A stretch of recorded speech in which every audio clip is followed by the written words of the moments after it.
Hey, my name is Matt Johnson, and one of the most common questions that I receive about stock footage is, what kind of stock footage is going to sell best in 2024?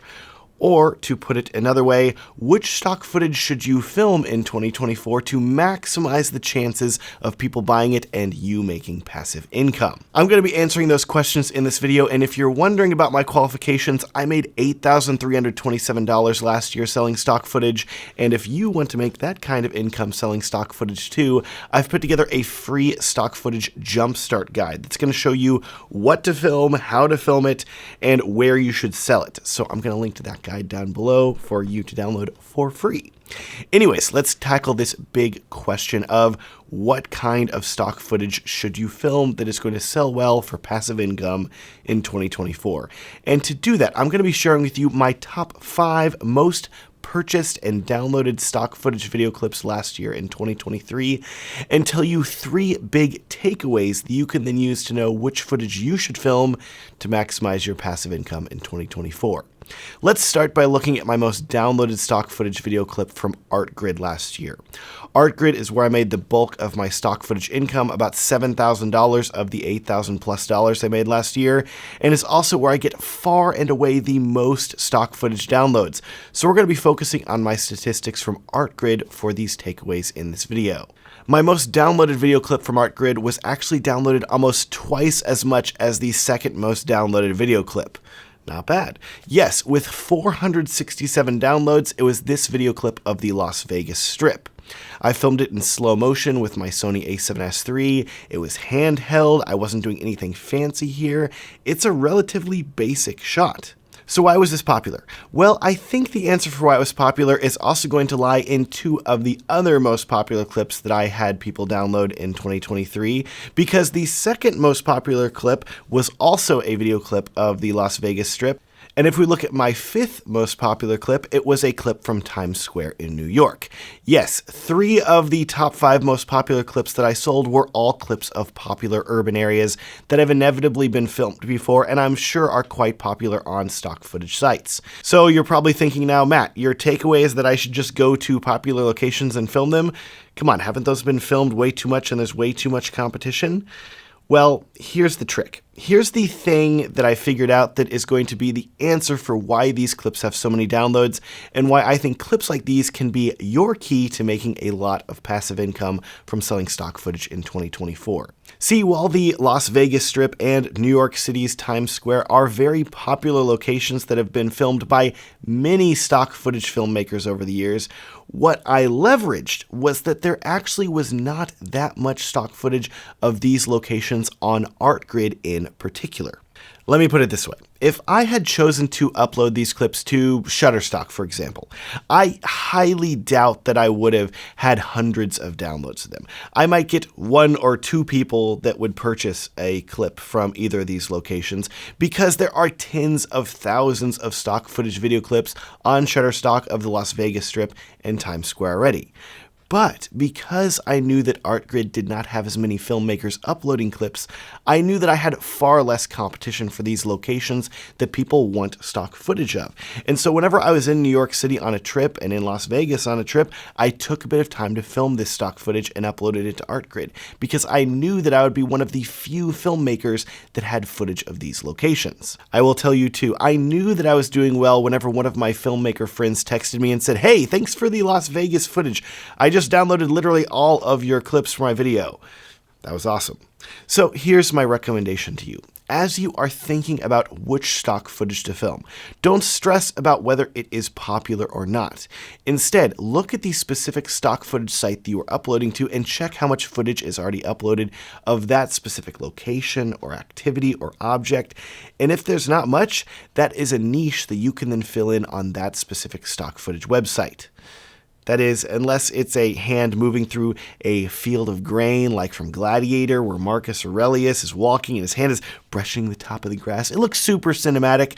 There's that meme of women asking their boyfriends how often they think about the Roman Empire. Well, my Roman Empire is that shot of that dude walking through the grass, because the amount of times that I have seen copycat shots like that on stock footage websites is completely mind-blowing. Seriously, just search hand moving through grain and you'll be shocked by how every single stock footage site already has that clip uploaded. It's crazy. It feels like everyone had to copy Ridley Scott and do that shot. So I would just avoid it. Probably don't film that. It's probably taken on all the stock footage sites. Anyways, one other quick story for you. Keeping in mind that you want to upload footage that people are looking for that has not already been uploaded to a specific stock footage site, with ArtGrid in particular, I knew that no one had uploaded stock footage of the giant sequoia trees near Yosemite National Park in California. Because I was taking a trip to Yosemite, I brought my camera along and I took the time to film some stock footage clips of these giant sequoia trees and uploaded them to ArtGrid. Suddenly, I was the only person that was selling stock footage of sequoia trees, which made my competition essentially zero and guaranteed that I would get a ton of downloads from anyone that was using ArtGrid to look for stock footage of these trees. And that is why my 9th most popular downloaded video with 196 downloads last year was footage of giant sequoia trees in California. Time for takeaway number 2 now. The second takeaway that we can glean from my most popular downloaded video clips is going to come from the 3rd and 4th most popular downloaded clips in 2023. The 3rd most popular clip was a clip of a dry lake bed that I filmed in Colorado. This was a super eerie experience because I'd actually been to this lake before multiple times to go fishing when it was full, and I'd actually already filmed stock footage at this lake before whenever there was a massive wildfire nearby and the smoke was rising up and completely covering the sun, and it resulted in one of the craziest time lapses of my life. So cool. Of course, this time that I returned to the lake, it was completely dry, and because I had my camera with me, I said, you know what, I think this is a cool and unique thing to film, especially considering that I know there are always articles out there that I'm seeing online about lakes drying up and severe drought, etc. So I figured that this could result in popular clips that people would want to use. So while you may be thinking, oh, it's just a generic clip of a dry lake bed, going back to my first point about there not being many dry lake bed clips on ArtGrid, suddenly if someone was making a video about how lakes are drying up, they could find and license my clip, and a lot of people did. More importantly though, the takeaway that I have for you in this is that I was filming a unique perspective of this lake bed. It was not a generic video of a lake full of water. It was a unique look at a lake that was not nearly as common. This is also going to tie into my video clip that was my 4th most popular downloaded clip, and that was an overhead drone clip of a forest with 243 downloads. I'm sure at this point in your life you've probably seen hundreds of drone or helicopter clips of forests. I know that I have, but in this clip in particular, the reason that I think that it was so popular is that it is a unique and abstract perspective of a forest. In short, this forest could be any pine forest in America or around the world. The drone is slowly flying overhead, you're seeing the trees, and to me, I imagine how easily I could slap some text over this and make an animated clip, or if I needed a cutaway for a video where I was talking about literally anything forest or camping related, etc., I would grab this clip. Again, this is a unique perspective of a forest, and just like the unique perspective of the lake, that is what I want you to keep in mind whenever you are filming stock footage. If you have a unique shot of something that people may be commonly filming, but you're filming it in a unique way that can help guarantee that your clips stand out, you can get significantly more downloads. Lastly, we have one more takeaway, and this takeaway is actually not going to be pulled from my sales last year. Instead, this one is a bit more of a prediction for the future, but I'm hoping and betting that it's going to be accurate. Here it is. In 2023, ArtGrid announced that they were going to start allowing filmmakers to upload vertical video clips, and they have been pushing this hard. I feel like every few weeks I get an email from them asking me to upload vertical footage, and this got me thinking, with how prevalent vertical video is becoming, with so many people wanting to upload vertical videos to TikTok and Instagram Reels and YouTube Shorts, of course people are going to want vertical stock footage.